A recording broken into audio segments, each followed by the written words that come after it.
ভালোবাসা দিবস ও মাতৃভাষা দিবস ঘিরে ফুল চাষে ব্যস্ত সাভারের বিরুলিয়া গ্রামের চাষিরা। আরো জানাতে যুক্ত হচ্ছেন সহকর্মী নাজমুল হুদা। নাজমুল, সাভারে এবার গোলাপের উৎপাদন কেমন হয়েছে, চাষিরা কি বলছেন? আসিফ টিপু, আপনাকে ধন্যবাদ। আপনি যেমনটি বলছেন, এই মুহূর্তে রয়েছে আমি সাভারের গোলাপ গ্রামে, এবং গোলাপ গ্রামে আমরা দেখেছি যে প্রচুর গোলাপ ফুল ফুটেছে।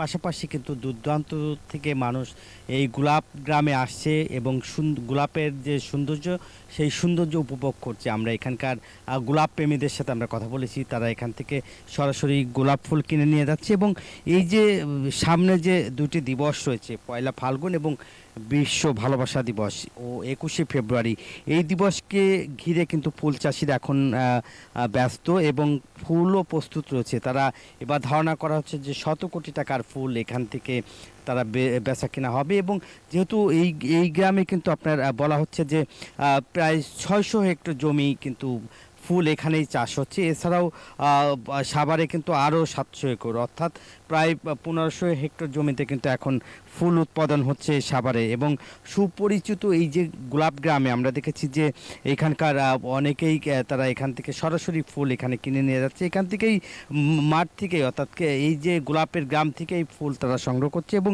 এই ফুল কিন্তু যে এখানে যে স্থানীয় দুটি বাজার রয়েছে, সেই বাজারে কিন্তু রাতে এখানে বেচা কেনা হয়। এবং ফুল কিন্তু এক আটিতে 300টি ফুল থাকে এবং সেখানে বেচা বিক্রি হচ্ছে। গতকালও তারা বলছে যে 18 থেকে 1900 টাকা, কোনোটা 2000 টাকা কিন্তু বিক্রি করা হয়েছে।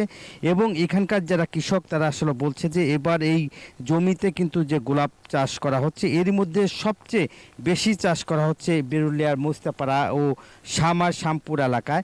এছাড়াও যে এইখানকার যে প্রায় 3 শতাধিক চাষি রয়েছে, বাণিজ্যিকভাবে কিন্তু এখানকার যে গোলাপ, সেই গোলাপ ফুল কিন্তু চাষ করা হচ্ছে। যেহেতু 13ই ফেব্রুয়ারিতে কিন্তু পয়লা ফাল্গুন, সেই ফাল্গুনকে ঘিরে কিন্তু ফুল চাষিরা, এছাড়াও 14ই ফেব্রুয়ারি ভালোবাসা দিবস, সেই দিবসকে ঘিরে কিন্তু তারা এখন পুরা ক্ষেতে কিন্তু ফুলের যে চাহিদা, সেই চাহিদা মিটাতে কিন্তু এখানকার যে ফুল এখনও তারা ধরে রাখবে কিভাবে, সেই বাড়তি পয়সা কিভাবে মানে ধরে রাখবে, সেই কারণেই কিন্তু আসলে গোলাপ বাগানে কিন্তু ফুল পরিচর্যা এবং সকাল থেকে ভোর পর্যন্ত কিন্তু ফুল চাষিরা বাগানেই পরিচর্যা করছে। এবং এখান থেকেই কিন্তু আসলে ফুল তারা গ্রাম জুড়ে যে ফুলের সৌন্দর্য যে উপভোগ করার জন্য কিন্তু এখানকার যারা ফুল প্রেমী, তারা কিন্তু বাগানে আসছে এবং বাগান থেকে ফুল সংগ্রহ করছে। এই ছিল বিশ্ব ভালোবাসা দিবস ও পয়লা ফাল্গুন উপলক্ষে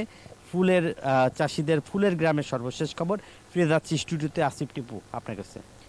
নাজমুল, আপনাকে ধন্যবাদ।